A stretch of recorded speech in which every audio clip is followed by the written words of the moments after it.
Hello दोस्तों, मैं हूं नवाजुद्दीन सिद्दीकी। और कई बार मैंने सोचा कि अपने दोस्तों से मुखातिब हूं, बट और मैं हुआ भी मुकेश छाबड़ा के साथ इंस्टाग्राम लाइव पे। बट वो चूँकि लॉकडाउन में मैं भी अकेला फंसा हुआ हूं, तो वो टेक्निकलिटीज़ की वजह से पॉसिबल नहीं हो पाया। क्योंकि मैंने कभी ये हैंडल नहीं किया, ये कभी ऑपरेट नहीं किया, इंस्टाग्राम, ट्विटर और ये सब इस तरह की चीज़ें। बट फिर मेरे दिमाग में आया कि एक वीडियो बना लेता हूँ और उस वीडियो को सोशल मीडिया पे डलवा देंगे या डाल देंगे, जैसे भी है।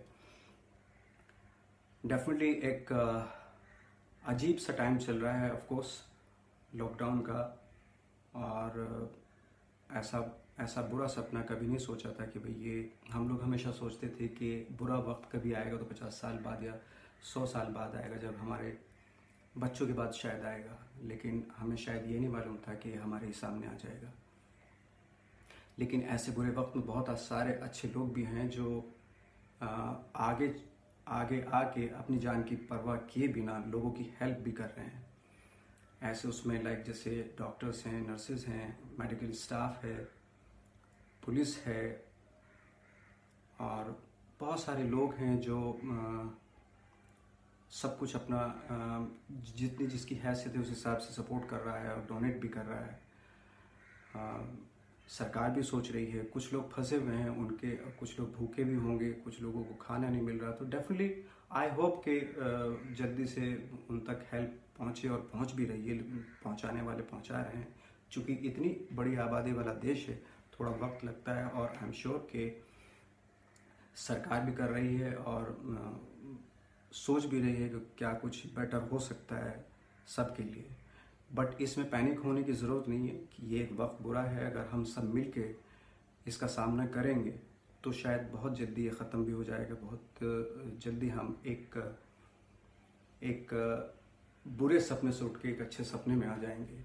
अब तो वो अच्छी चीज़ें भी एक सपना लगने लगी। तो जैसे हमने कभी नहीं सोचा था कि एक बुरा सपना हमारी रियलिटी हो जाएगा, तो हमारा फ़र्ज़ बनता है कि अब वो अच्छा सपना जिसके हम बातें करते हैं वो भी रियलिटी हो।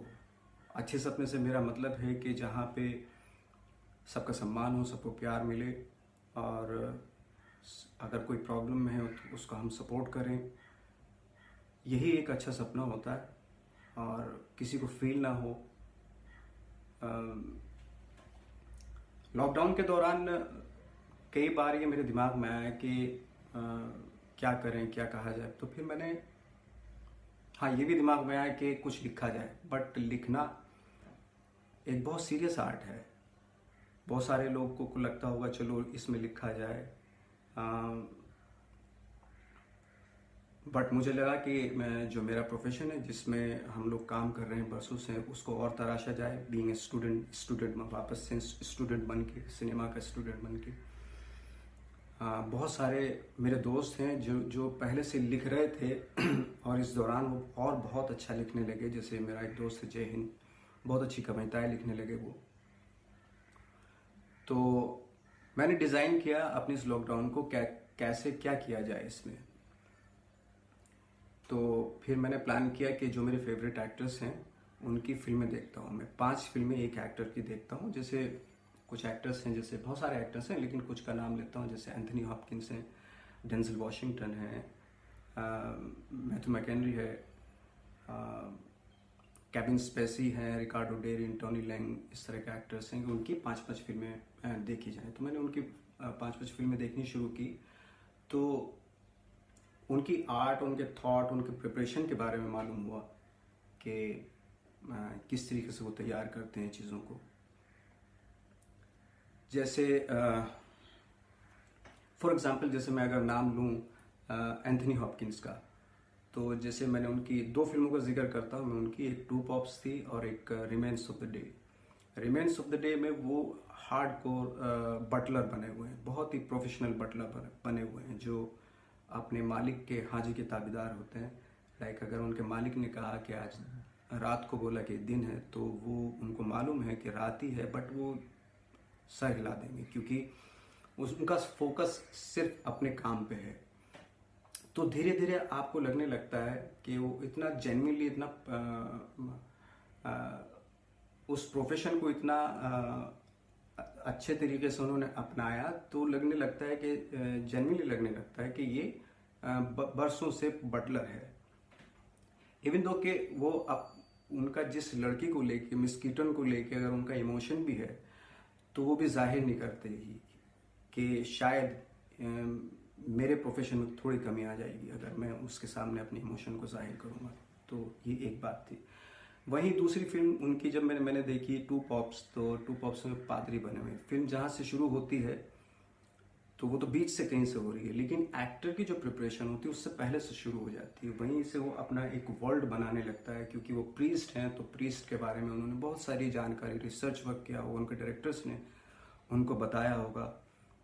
और कहते हैं ना कि acting is not a complete art, वो बहुत सारे कंपोनेंट्स से मिल के बनती है। फॉर एग्जांपल जैसे उसमें मेकअप का भी बहुत बड़ा हाथ होता है, कॉस्ट्यूम का भी, सेट का भी, बैकड्रॉप जितनी भी है, तो सारी चीज़ें जैसे हमारे संस्कृत प्लेज में भी कहा गया है, संस्कृत नाट्यशास्त्र में भी कहा गया है कि आहार्य, वाचिक, सात्विक और आंगिक अभिनय, 4 प्रकार के अभिनय होते हैं, तब जाके आप कंप्लीट कैरेक्टर लगते हैं। तो उनकी ये इच्छा है कि जिस पॉप को जब ये पदवी मिली है तो वो उस पदवी को कैंसिल करना चाहते हैं। लेकिन एंथनी हॉपकिन का जो कैरेक्टर, जो पॉप का जो दूसरे पॉप हैं, वो चाहते हैं कि अपने जो रिज़ाइन पे रिकंसिडरेशन करें। उसमें हो सकता है उनका अपना कुछ पर्सनल इंटरेस्ट हो या इंटेंट को क्या इंटेंशन है, तो इस वजह से तो फिल्म जहाँ से शुरू होती है वो धीरे धीरे पॉप लगने लगते हैं, क्योंकि उनकी स्टडी बहुत है एज एन एक्टर उन्होंने जो किया। तो थोड़ी देर के बाद रियलाइज होना था ये बरसों से पॉप हैं दोनों। तो कहने का मतलब ये है कि जब हम कोई कैरेक्टर करते हैं, तो जैसे हम लोगों के यहाँ पे मेथड एक्टिंग को हवा समझा जाता है, वो हवा नहीं है, बल्कि जब आप कोई कैरेक्टर करते हैं तो करते तो आप ही हैं, लेकिन आप दूसरे होने का इम्प्रेशन देते हैं। तो उसमें कॉन्शियसली अनकॉन्शियसली, चाहे आप ट्रेंड हो ना हो, वो मेथड एक्टिंग ही कहलाई जाती है। फॉर एग्जाम्पल जैसे गब्बर सिंह अमजद खान ने किया, अमजद खान ने बहुत सारे रोल किए, लेकिन किया तो गब्बर सिंह अमजद खान नहीं है। तो चूंकि वो ऐसा माहौल के बीच में इनेक्ट कर रहे हैं, तो हालांकि अमजद खान साहब तो बहुत पढ़े लिखे एक्टर थे, तो ऑफकोर्स डेफिनेटली उन्होंने कॉन्शियसली या अनकॉन्शियसली मेथड एक्टिंग को फॉलो किया था, तो इसलिए वो गब्बर सिंह लगने लगते हैं कुछ टाइम के बाद। तो मैंने रियलाइज किया कि एक्टर तो वही होता है, लेकिन चूंकि सिचुएशन बदल जाती है, उस एक्टर अपना थॉट बदल देता है। उसी भले ही एक्टर बहुत इंटेलिजेंट हो, पर्सनली बहुत इंटेलिजेंट हो, लेकिन जब आप कोई कैरेक्टर करते हैं तो उसी थॉट, जितना उसकी आईक्यू है, जितना उसका दिमाग उस कैरेक्टर का, उतना ही सोचना पड़ता है। तो डेफिनेटली अगर आप जेन्युइनली उसको, ऑनेस्टली उसको फॉलो करेंगे तो आप बिलीवेबल लगने लगते हैं। एक बात तो ये। दूसरी बात ये कि बहुत सारी फिल्में ऐसी थी जो शायद बहुत कम लोगों ने देखी हैं, जो फेस्टिवल की फिल्में ज़्यादा पसंद करते हैं उन लोगों ने देखी हैं, लेकिन मेरा पर्सनल ओपिनियन है कि वो उस तरह की फिल्में ज़रूर देखनी चाहिए जो बॉक्स ऑफिस से बहुत आगे की चीज़ होती हैं। वो उसमें जैसे बहुत सारी फिल्में हैं जो मैंने आपको बताऊंगा जो हिडन जेम थी एक तरह से। उन फिल्मों को देख के एक लाइफ दिखती है उन फिल्मों को देखने के बाद। तो ये फिल्में थी जैसे Dheepan, DHEEPAN, Dheepan, I Daniel Blake, Paris is us, catch the wind, loveless, shoplifters, Atlantics and Capernaum. तो ये फिल्में थी जो आई थिंक कहते हैं ना कि लॉस्ट इन ट्रांसलेशन या गर्त में चली गई थी कहीं।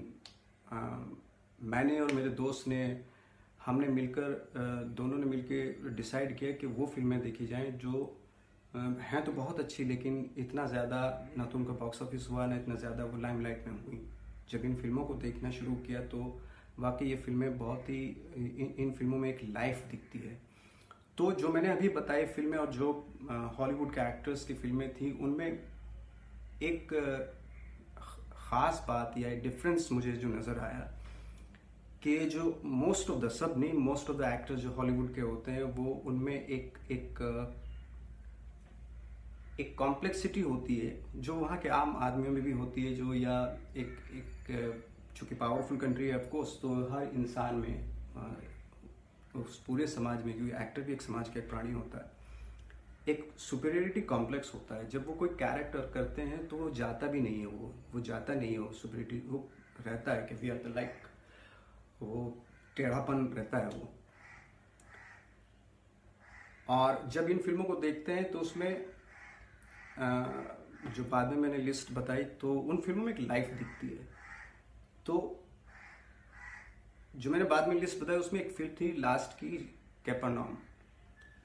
वो फिल्म ऑफकोर्स उस कमाल की फिल्म है, अमेजिंग फिल्म है, और उस फिल्म को कान फिल्म फेस्टिवल में अवार्ड भी मिला था। और 2018 में जो उसमें मेन एक्टर है, मेरे ख्याल से 13-14 साल के होंगे, उनको नॉमिनेशन हुआ था उनका एशिया पैसिफिक अवार्ड फंक्शन होता है ऑस्ट्रेलिया में, जो बहुत ही प्रेस्टिजियस अवार्ड है, वहाँ पे हुआ था। और उसी साल मेरा भी नॉमिनेशन हुआ था मंटो के लिए।